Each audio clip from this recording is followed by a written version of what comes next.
Fala aí, meu povo, como é que vocês estão? Muito boa noite pra todo mundo.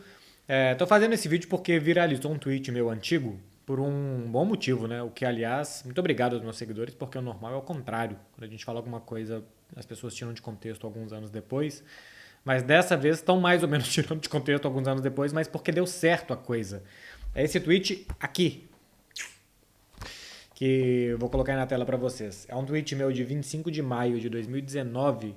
É logo depois do Barcelona perder a Copa do Rei para o Valência 2-1. Tinha perdido 2 semanas antes para o Liverpool, aquele 4-0 em Anfield. E é uma thread, um fio, para quem não fala inglês costumeiramente sozinho em casa, igual eu, que diz o seguinte: claramente o Barcelona não quer uma revolução agora, ela virá em 2 ou 3 anos, quando Messi, Alba, Piqué, Busquets e Suárez não estiverem mais. Até lá o objetivo é se manter forte com eles em campo. Depois acho que virá uma revolução, provavelmente com Xavi e sem Messi. Isso aqui era falando sobre Ernesto Valverde, né? Que era o técnico do Barcelona na época, que muita gente queria que saísse. Eu estava explicando, inclusive, que o Ernesto Valverde não teria sido a minha primeira opção como técnico, mas uma vez técnico do Barcelona, eu tentava entender os pontos fortes e fracos, é, e acho que ele fez um trabalho bastante decente à frente do Barça. E o que acontece com o Valverde? Ele foi penalizado por 2 derrotas muito duras na Europa, o 3-0 para a Roma e o 4-0 para o Liverpool. Só que o Valverde fez a mesma coisa de uma forma completamente diferente que o Xavi está fazendo agora. Ele pega o que ele tem em mãos e fala: com isso aqui, o que eu consigo fazer? Ele pegou um time envelhecido. Messi, Suárez acima de 30 anos, ele perdeu o Neymar, ele nunca teve o Dembélé bem, porque assim que o Neymar foi embora, o Dembélé chegou, mas começou a se machucar e tal. Ele tinha Busquets, Piqué, Alba, as vacas sagradas, a velha guarda e tal. Enfim, esse pessoal que já está aqui há muito tempo, sempre que perde são os culpados, né? São apontados os culpados. Algumas vezes são, algumas vezes eu acho que não. E ainda tinha Rakitic e Arturo Vidal. O Barcelona que perdeu em Anfield, que perdeu esse jogo para o Valência, tinha 7 jogadores acima de 30 anos. Piqué, Alba, Busquets, Arturo Vidal, Rakitic, Messi e Suárez. Dos caras de linha, só 3 tinham menos de 30 anos de idade, que era o Lenglet, o Sérgio Roberto e aí o Coutinho. Eu não lembro se o Coutinho jogou a final, começou a final como titular ou não, mas ele começou em Anfield. Eram só 3 jogadores de linhas com menos de 30 anos. O que o Valverde fez? Com esse time, não dá para correr igual os caras. A gente não aguenta jogar na mesma intensidade dos outros times. Então ele reduziu a intensidade do Barcelona. Era um jogo mais lento, mais cadenciado, que o Barcelona ia aos poucos ocupando o campo de ataque, se movimentando lentamente, cozinhando o adversário. De repente, uma jogada do Messi e o Barcelona tentava fazer os seus gols. Deu certo. O Barcelona ganhou 2 campeonatos espanhóis sobrando, praticamente invicto. O Barcelona fez 3-0 no Real Madrid no Santiago Bernabéu. O Barcelona só perdeu para o Atlético de Madrid no último jogo do Valverde no comando do Barcelona. Não tinha perdido para o Atlético, só perdeu para o Real Madrid no primeiro jogo do Valverde, nos 2 primeiros, né, aqueles 2 jogos da Supercopa Espanhola. Chegou a fazer 5-1 sem o Messi em campo. O problema foram os jogos europeus. E normalmente os jogos de Liga dos Campeões têm uma intensidade mais alta. Porque quando o Barcelona sai para jogar, vai jogar na casa do adversário, normalmente ele impõe o ritmo dele. E o Barcelona já tinha sofrido em outros jogos, apesar de ter ganhado ou de não ter perdido, pelo menos, né? O Barcelona contra o Lyon, 0-0 tinha sofrido. O Barcelona tinha de jogar contra o PSV, eu me lembro, e tinha ganhado de 2-1. Acho que com um gol do Messi, um gol do Piqué. Sei que o Messi fez um gol bonito nesse jogo lá em Eindhoven. E foi um jogo muito duro. Enfim, o Barcelona sofria quando jogava fora de casa, porque os adversários propunham a ele um jogo mais do que aquele 60 por hora, 75 por hora que o Barcelona queria. Os caras queriam jogar 100 por hora e aí o Barcelona não aguentava. Só que com 7 jogadores acima de 30 anos, não dá para você fazer outra coisa. E era o que ele tinha em mãos.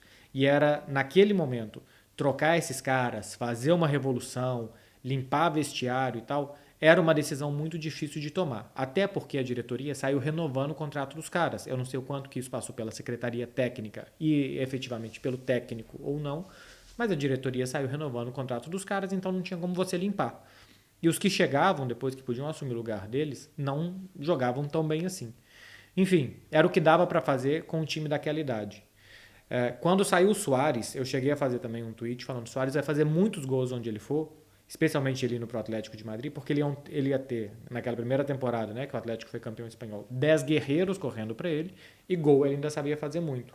O problema é jogar o futebol competitivo, que é de hoje em dia, com Messi e Suárez no ataque, que a sua marcação vai ter 2 caras a menos. É mais ou menos o que o Paris Saint-Germain está sofrendo para jogar com Messi, Mbappé e Neymar.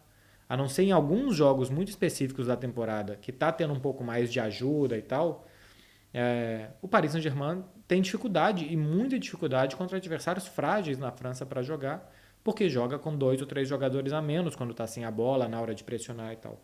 Quando o Xavi chega agora, ele acha um panorama completamente diferente. Ele ainda tem uns caras de uma idade muito avançada e ele tem uns caras de muito pouca idade. Então ele tem passado e tem futuro. E ele está tentando construir o presente aqui. Agora, é muito mais fácil você pressionar o seu rival, você afogar o seu rival, você colocar intensidade e velocidade com Pedri, Gavi, com o De Jong, que já está na sua terceira temporada e que agora com o Xavi vai começando a aprender mais mecanismos. Aí também tem a questão de ser um bom técnico, né, e de saber trabalhar melhor o jogador. Com a Dama, com o Ferran, esses caras pressionam muito mais. Então com eles dá para pressionar, dá para correr, dá para tocar a bola em profundidade. Com o Messi você tem que tocar a bola mais no pé do Messi. Para ele, trocando de ritmo, ele hoje em dia nem é tão rápido como ele foi. Ele troca de ritmo, né? Ele acelera, desacelera, acelera, desacelera. E nisso ele vai, também trocando de direção, ele vai passando dos caras quando ele ainda dá aquelas arrancadas que ele faz os golaços dele. No Paris Saint-Germain quase não aconteceu. Teve um jogo contra o Manchester City, mas no Barcelona acontecia com mais naturalidade. Então é por isso que, naquele momento, eu entendia que para jogar como o Barcelona vinha jogando, com aquele plantel que o Barcelona tinha, o Valverde era um bom nome. Porque ele entendia os caras, ele conseguia corrigir muitos problemas internos, e ele conseguia montar um time competitivo a 60 km por hora em um futebol hoje que se joga a 110. São poucos os técnicos que conseguiriam fazer um time jogar 60 por hora e competir contra os outros. Deu muito errado 2 vezes? Deu muito errado 2 vezes. E eu tenho certeza que dói demais em vocês, torcedores do Barcelona, porque eu tenho um primo meu que até hoje não se conforma com essas derrotas. Mas era o que dava para fazer com um elenco que tinha 7 jogadores acima de 30 anos. Então, por isso que eu imaginava que a revolução só viria quando esses caras saíssem. Saindo Messi e Suárez, eu até achava que ia sair Suárez e que os outros caras iam sair ou perder espaço no time antes. Dá para fazer um time que corre mais, que agride mais, que pressiona mais, que troca mais de posições e que começa a encantar o seu torcedor de uma outra forma, né?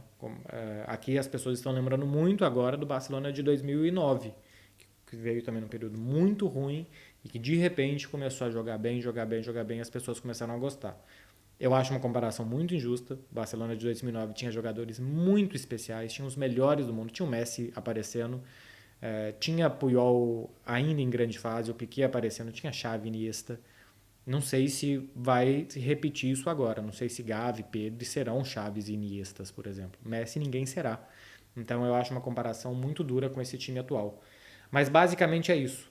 Por que aqui em 2019 eu dizia que essa revolução devia acontecer em uns 3 anos? Porque esses caras iam ter 33 anos, 34, 35 agora, e eu já achava que eles iam ter perdido o protagonismo.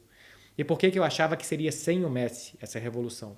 Porque enquanto você tem um cara que te dá 50 gols por ano, entre gols e assistências, você tem que montar o time em torno dele. E montar o time em torno do Messi é montar um time que tem que jogar um pouco mais lento, para o time acompanhar a velocidade dele. O Paris Saint-Germain, que quer jogar um pouco mais rápido, nas últimas rodadas mudou. O Paris Saint-Germain, de umas 4 semanas para cá, está jogando mais ao ritmo do Messi e está jogando melhor. O Mbappé, inclusive, está recebendo bolas em melhores condições porque está jogando no ritmo do Messi. Só que quando você tem esse cara, você tem que montar as coisas ao redor dele. E é claro que se você tem um jogador lento e você vai montar as coisas ao redor de um jogador lento, você não pode jogar rápido. É básico isso. Então eu imaginava mesmo que o Barcelona teria uma revolução acontecendo após o Messi.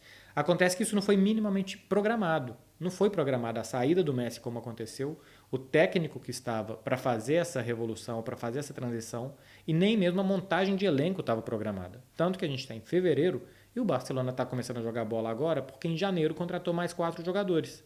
Porque o elenco não era um elenco montado para fazer isso no início da temporada. Estou falando aqui com vocês já tem algum tempo que o Barcelona é um time de setembro, é um time de pré-temporada, que esse time tinha que estar começando a temporada assim, não terminando, não indo para a parte final. Porque esse Barça que goleou as últimas 3 partidas vai oscilar.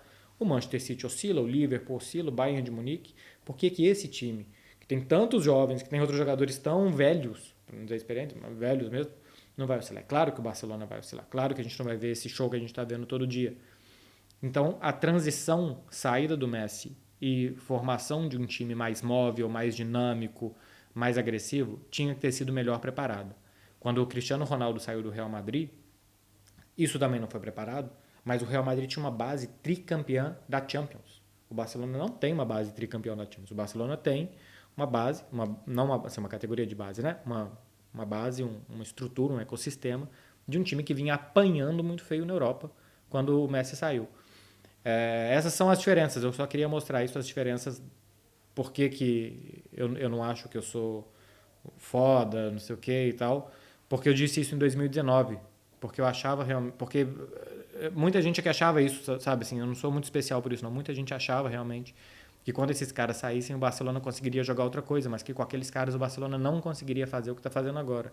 E eu tô vendo que tem muita gente comentando os últimos vídeos das últimas vitórias do Barça, dizendo, e com o Messi nesse time. Cara, não dá para saber se seria melhor ou pior, mas seria diferente. Não daria para jogar o que está jogando e simplesmente colocar ali uma peça muito especial e esperar que ele fosse mais uma peça no meio dessa mesma engrenagem. Seria completamente diferente. Poderia estar jogando muito mais, poderia estar fazendo jogos muito melhores, ou poderia o time todo estar se adaptando a jogar de uma forma mais lenta, mais consciente, com menos intensidade, para se adaptar a ele. É isso, é simplesmente isso. Só queria explicar um pouco, e eu gastei 12 minutos, nem queria tanto, só queria explicar um pouco esse tweet de 2019, que ele não é profético, mas as diferenças do Barcelona, como ele tinha que jogar, como eu acho que ele tinha que jogar em 2019, e eu acho que ele jogava corretamente, apesar das goleadas, e como eu acho que ele está indo por um bom caminho em 2022 com o Xavi. No meio disso aqui, de Anfield de 2019 e de fevereiro de 2022, tem aqui muita coisa errada. De formação, de transição, de contratações. Aqui no meio, entre 2019 e 2022, que é onde eu estou, esse meio, tem muita coisa errada. É isso, meu povo. Boa semana para todo mundo e juízo. Tchau.